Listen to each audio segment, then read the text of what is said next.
જંગલમાં મુશળધાર વરસાદ પડતો હતો. ત્યાં જ અચાનક એક ઝાડ પર વીજળી પડી. વીજળી પડતાની સાથે જ ઝાડ પર રંગબેરંગી કિરણો ફેલાઈ ગયા. અચાનક તે રંગબેરંગી કિરણોમાંથી એક બાજ બહાર આવ્યો અને બોલ્યો કે, અરે, હું તો એક પક્ષીમાં પરિવર્તિત થઈ ગયો. અને આ કયું જંગલ છે?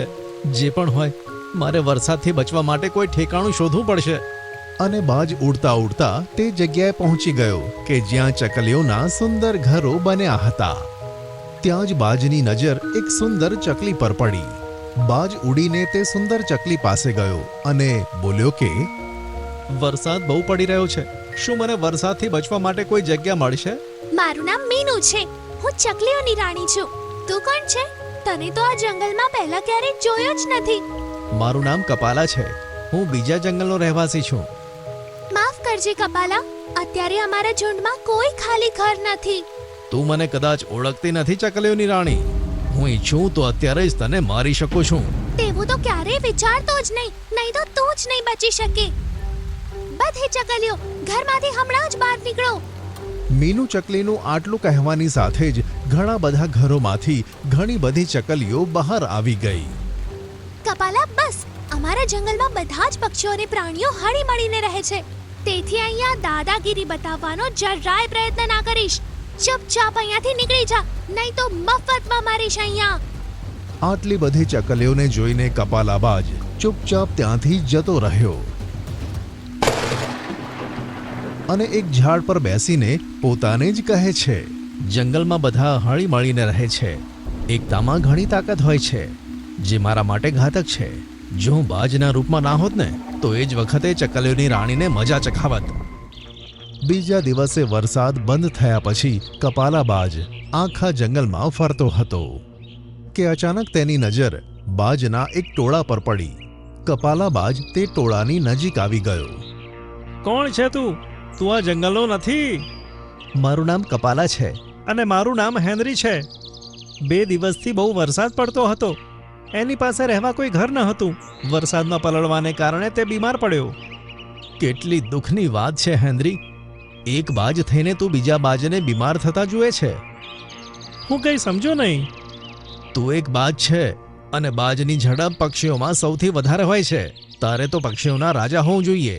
પણ આ જંગલમાં સામાન્ય ચકલીઓ પાસે તો ઘર છે, પણ સૌથી તાકાતવર પક્ષીઓ બાજ ઘર ન હોવાને કારણે બીમાર પડી જાય છે. કદાચ તને ખબર નથી કપાલા, જંગલનો રાજા સિંહ હોય છે. આ બીમાર મૂર્ખ બાજ જો શેર રાજા પાસે મદદ માંગવા જતો રહેત ને તો બીમાર ના પડત. તને શું લાગે છે કે જંગલનો રાજા તને મદદ કરત? હા, બિલકુલ કરત. ચલ મારી સાથે. હમણાં દૂધનું દૂધ અને પાણીનું પાણી કરું છું. કપાલાબાજ હેનરીબાજને જંગલના રાજા સિંહ પાસે લઈ જાય છે. જંગલનો રાજા સિંહ કપાલાબાજને જોઈને ખરાબ રીતે ચોંકી જાય છે અને બોલે છે, કોણ છે તું? હું મારા બધા જંગલના વાસીઓને ઓળખું છું. તું આ જંગલનો નથી લાગતો. તમે બરાબર ઓળખ્યો મહારાજ. હું હેનરી બાજનો સંબંધી છું. હું બીજા જંગલમાં રહું છું. અહીંયા કેમ આવવાનું થયું? મહારાજ, તમને ખબર જ છે, અત્યારે વર્ષા ઋતુ ચાલી રહી છે અને અમારા પક્ષીઓની ખરાબ હાલત છે. તમને એક વિનંતી છે મહારાજ કે જ્યાં સુધી વરસાદ ન પતે ત્યાં સુધી બાજોને જમીન પર રહેતા પ્રાણીઓના ઘરમાં રહેવાની શરણ આપી દો. તારી બુદ્ધિ તો ભ્રષ્ટ નથી થઈ ગઈ ને? જમીન પર રહેતા પ્રાણીઓ માંસાહારી હોય છે. પક્ષીઓને તેમના ઘરે સૂતા જોઈને તેમને ખાવાનું મન થઈ શકે છે. તેથી જંગલનું સંતુલન બગડશે. માટે હું એવું ના કરી શકું. હવે તું જઈ શકે છે. કપાલાબાજ હેનરીબાજને લઈને પાછો બાજોના ટોળા પાસે લઈ આવ્યો. જોયું તે? તારા રાજાએ મદદ તો ના કરી, પણ શરણ આપવાની પણ ના પાડી દીધી. તું એકદમ સાચું કહે છે કપાલા. તું મારો સાચો મિત્ર છે. એનો મતલબ જંગલનો રાજા જમીનમાં રહેવાવાળા પ્રાણીઓનો જ રાજા લાગે છે. આજ તો હું તને કહેવા માંગુ છું હેનરી કે તું તારા ટોળામાં સૌથી સમજદાર અને તાકાતવર બાજ લાગે છે. સૌથી પહેલા તમે બાજ મળીને તમારાથી નાના પક્ષીઓ પર હુમલો કરીને તેને ગુલામ બનાવી દો. પછી તમારી સેના તૈયાર કરો. પછી જંગલના રાજા ઉપર હુમલો કરીને આખા જંગલ પર કબજો કરી નાખો. હું તૈયાર છું અને તું આજથી મારો સલાહકાર છે.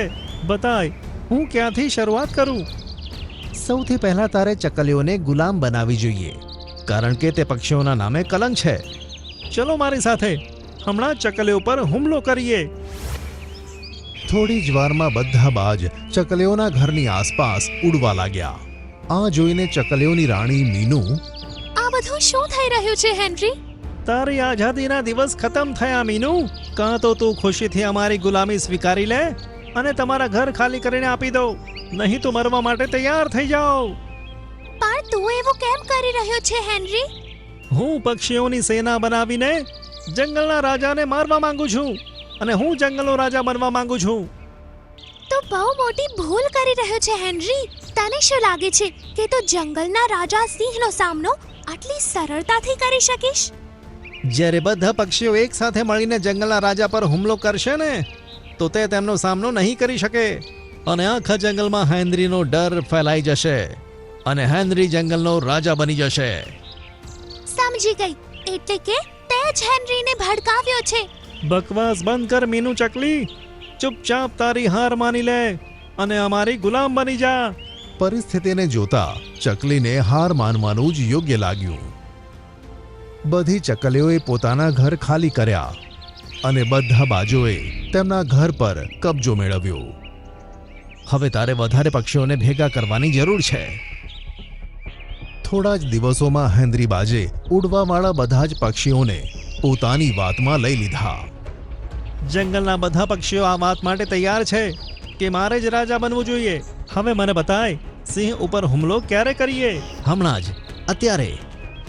મીનુ ચકલી સંતાઈને તેમની વાતો સાંભળી રહી હતી. તે ઝડપથી ઉડીને જંગલના રાજા સિંહની પાસે પહોંચી ગઈ. મહારાજ, તમે અહીંથી જતા રહો. બધા પક્ષીઓ ભેગા મળીને તમારા ઉપર હુમલો કરવાના છે. ત્યાં જ ઘણા બધા પક્ષીઓ કપાલા અને હેનરી સાથે ત્યાં આવી ગયા. બધા પક્ષીઓ સિંહ ઉપર હુમલો કરવાના જ હતા કે ત્યાં રંગબેરંગી કિરણોની સાથે એક સાધુ મહાત્મા ત્યાં આવ્યા. મેં વિચાર્યું હતું કે કપાલા રાક્ષસ, તને જ્યારે હું પક્ષીમાં પરિવર્તિત કરીશ તો તારી અક્કલ ઠેકાણે આવી જશે, પણ તું પક્ષી બનીને જ પક્ષીઓમાં ઝઘડો કરવાનો પ્રયત્ન કરે છે. તમે કોણ છો સાધુ મહારાજ? હું તમારી વાતનો અર્થ ન સમજ્યો. જે કપાલા બાજને તું બાજ સમજે છે ને, તે એક રાક્ષસ છે જે રાક્ષસ લોકમાં રાક્ષસને ભડકાવવાનું કામ કરે છે. આ વાત પર ક્રોધિત થઈને મેં તેને બાજમાં પરિવર્તિત કરીને અહીં મોકલ્યો. આટલું કહેતાની સાથે જ સાધુની આંખોમાંથી અંગારા નીકળવા માંડ્યા અને કપાલા બાજ સળગીને રાખ થઈ ગયો. હવે તમે જઈ શકો છો, પણ ભૂલતા નહીં, જંગલનો રાજા સિંહ જ હોય છે અને હવે પછી કોઈની વાતમાં ન આવતા. આમ કહીને સાધુ મહાત્મા ગાયબ થઈ ગયા. મને માફ કર મીનુ, હું કપાલાની વાતમાં આવ્યો. મારે તેની વાત નહોતી માનવા જેવી. હેનરી સાથે બધા બાજોએ ચકલીઓના ઘર ખાલી કર્યા અને જંગલમાં બધું સરખું થઈ ગયું.